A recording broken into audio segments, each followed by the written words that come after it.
Break के बाद एक बार फिर से आपका स्वागत है। लोगों के सवाल लें और गौरी के जवाब लें। इससे पहले एक महत्वपूर्ण जानकारी आपको बता दूं कि अगर आप कोई ट्रांजैक्शन छिपाते हैं इनकम टैक्स डिपार्टमेंट से, तो अब ये कच्चा चिट्ठा खुलने वाला है, क्योंकि फॉर्म 26A में महत्वपूर्ण बदलाव किए गए हैं। अब तक इसमें रिफंड, TDS, TCS जैसी जानकारी होती थी, लेकिन अब इसमें कई सारे ट्रांजैक्शन की भी जानकारी दी जाएगी। गौरी बताइए, इस फॉर्म में क्या महत्वपूर्ण बदलाव किए गए हैं? देखिए, इसमें लक्ष्मण सबसे पहले तो इस फॉर्म का जो नाम है वो ही बदल दिया गया है। पहले से एनुअल टैक्स फॉर्म कहते थे, अब एनुअल इन्फॉर्मेशन फॉर्म कहेंगे। इस नाम से ही आप समझ पाएंगे कि इसमें अब बहुत सारी और जानकारी मिलेगी आपको। देखिए, अभी तक क्या होता था, जैसे आपने अभी बोला कि इसमें TDS, TCS, refund, AIR transactions ऐसी कुछ जानकारी मिलती थी, लेकिन अब आपको सारी फाइनेंशियल ट्रांजैक्शंस की जानकारी इसमें मिलेगी। यानी कि आपने कोई शेयर्स खरीदे, म्यूचुअल फंड्स खरीदे, आपने कोई प्रॉपर्टीज खरीदी, बेची, या आपकी कोई प्रोसीडिंग चल रही थी वो कंप्लीट हो गई या वो ऑनगोइंग भी है, उन सब की जानकारी आपको 26AS में अब मिलेगी। यानी कि अब आप जो लोग कहते थे कि हमने गलती से इंफॉर्मेशन रिटर्न में नहीं दिखाई या हम भूल गए या जान के नहीं दिखाते थे, इन सब का अब वो सहारा नहीं ले सकते। जितनी इन्फॉर्मेशन 26AS में आ गई वो तो उनको वैसे ही दिखानी पड़ेगी, तो उसमें से कुछ भी छूटेगा नहीं और सही जानकारी सरकार के पास पहुंचेगी। इससे सरकार को भी आसानी होगी टैक्स इवेडर्स को पकड़ने के लिए, और जो टैक्स इवेडर्स हैं या जो SSCs हैं उनको भी अपनी रिटर्न भरने में बहुत आसानी होगी। मुझे लगता है दो चीज़ें, अगर किसी ने अनजाने में कोई ट्रांजैक्शन बताना भूल गया तो ये फॉर्म जो है IS वो बताएगा कि ये आपकी जानकारी थी जो आप बताना भूल गए। और दूसरा, कोई अगर जानबूझकर जानकारी छुपाना चाहता है तो वो भी जानकारी नहीं छुपा पाएगा। तो काफ़ी महत्वपूर्ण फॉर्म है। इसकी जानकारी जो इस फॉर्म में है इसको बिल्कुल बारीकी से आप जरूर ध्यान दीजिएगा जब फॉर्म आपके पास आए तो। अगले कॉलर हमारे पास हैं उत्तर प्रदेश के बहराइच से योगेश मोहन श्रीवास्तव जी। योगेश मोहन जी, क्या सवाल है आपके? नमस्ते सर। ठीक है सर, नमस्ते सर। नमस्ते जी, सवाल क्या है आपके? हाँ, सवाल है सर कि हमारा एक फर्म है, उसकी एक बिल्डिंग जो 71-72 में बनी है उसके बाद से बंद हो गई है, और उस बिल्डिंग को हम बेचना चाह रहे हैं, तो क्या उस पर कैपिटल गेन हमको देना होगा? अगर देना है तो कितने % देना होगा? ठीक है, देखिए, आपकी जो फर्म है आप कह रहे हैं वो बंद है, इसका मतलब या तो वो वाइंड अप हो चुकी है। देखिए, अगर वाइंड अप हो चुकी है तो जब फर्म वाइंड अप हुई होगी तो आपने उस प्रॉपर्टी को पार्टनर्स, एक पार्टनर या सारे पार्टनर्स में एक रेशियो में बांटा होगा।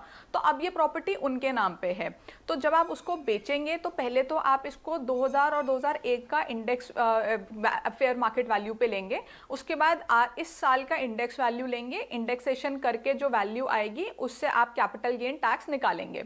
अगर आपकी जो फर्म है वो बंद है से आपका मतलब है कि फर्म में ज्यादा ट्रांजैक्शंस नहीं है लेकिन फर्म अभी चल रही है, तो ये प्रॉपर्टी अभी फर्म के ही नाम पे होगी, ऐसा मैं मान के चल रही हूँ। तो जो कैपिटल गेन टैक्स है वो फर्म के हैंड्स में टैक्सेबल होगा और फर्म को उस पर टैक्स देना होगा। चलिए, इनकम टैक्स से जुड़े हुए कई सारे सवाल अभी भी हमारे पास आ रहे हैं, लेकिन अब फिलहाल बारी है GST से जुड़े सवालों का जवाब देने का।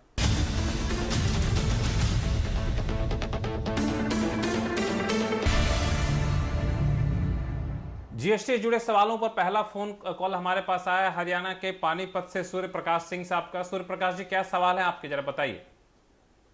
सर, मेरा सवाल ये है कि कोई भी सर्विस एक रेसिपिएंट ले रहा है या कोई मटेरियल ले रहा है और उसके ऊपर वो डिले करता है, सर्विस प्रोवाइडर या सप्लाई प्रोवाइडर जो भी है, और रेसिपिएंट जो है उससे चार्ज करता है as a late delivery clause.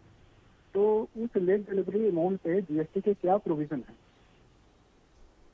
देखिए, इसमें पहले तो दो चीज़ें होती हैं पेनल्टी के केस में। अगर पेनल्टी चार्ज करी जा रही है, यानी कि सपोज करें इनवॉइस वैल्यू 1 लाख रुपए है और उस पर क्योंकि डिले हुआ है तो अब आपको 1,10,000 मिल रहे हैं, तो GST पूरा 1,10,000 पे लगेगा। अगर डिले की वजह से कोई पेनल्टी लोग कम दे रहे हैं, काट के दे रहे हैं, और 90,000 का इनवॉइस रेज हो रहा है, 10,000 का पेनल्टी काट लिया जाता है, तो उस 10,000 पे GST देने की कोई ज़रूरत नहीं होगी। आप इसको डेबिट नोट और क्रेडिट नोट के थ्रू एडजस्ट कर सकते हैं, इसका जो इफेक्ट है वो नलिफाई हो जाएगा। चलिए, हमारे साथ अगला सवाल आया है उत्तर प्रदेश के बलिया से वेद प्रकाश अग्रवाल जी का, जो हमारे साथ फोन लाइन पर जुड़ गए हैं। वेद प्रकाश जी, क्या हाल है आपके, क्या सवाल है, बताइए। जी सर, जीएसटी से संबंधित मेरी यह समस्या है कि मैं कंपोजिशन डीलर में 31 मार्च 2020 तक था। अब 1 अप्रैल 2020 से मैं रेगुलर डीलर में शिफ्ट होने के लिए टीएमपी 0 फॉर्म द्वारा आवेदन किया 6 अप्रैल को। अब मेरे को 1 महीने के अंदर आईटीसी 01 में स्टॉक देना था, जो कि लॉकडाउन की वजह से मैं नहीं दे पाया। अब ऐसी सूरत में मैं अपने स्टॉक पे आईटीसी कैसे क्लेम करूं? देखिए यहाँ पे वैसे तो जो लास्ट डेट है वो बढ़ चुकी थी, 30 जून हो चुकी थी। इसका नोटिफिकेशन नंबर 35/2020 जो 3 अप्रैल को आया था, ये नोटिफिकेशन नंबर है। लेकिन यहाँ पे छोटी सी चीज़ ये है कि आपने जो फॉर्म कंपोजिशन से ऑप्ट आउट करने के लिए भरा है वो भी आपने इसी समय में भरा है, और उसका जो क्रेडिट लेने का जो फॉर्म होता है वो विदिन 30 डेज आपको भरना होता है। लेकिन आप एक बार डिपार्टमेंट में असेसिंग ऑफिसर से मिलिए, उनको इस नोटिफिकेशन का दिखाइए और उनको बताइए कि जो लास्ट डेट है वो बढ़ चुकी है, 30 जून हो चुकी है, तो अब वो उसको अलाउ कर दें ताकि आप इनपुट ले पाएँ। चलिए फिलहाल वक्त है छोटे से ब्रेक का। ब्रेक के बाद बताएंगे कि लॉकडाउन की वजह से देरी से डिलीवर हुआ है सामान, तो इनपुट टैक्स क्रेडिट का कब तक ले पाएंगे फायदा। लौटते हैं छोटे से ब्रेक के बाद।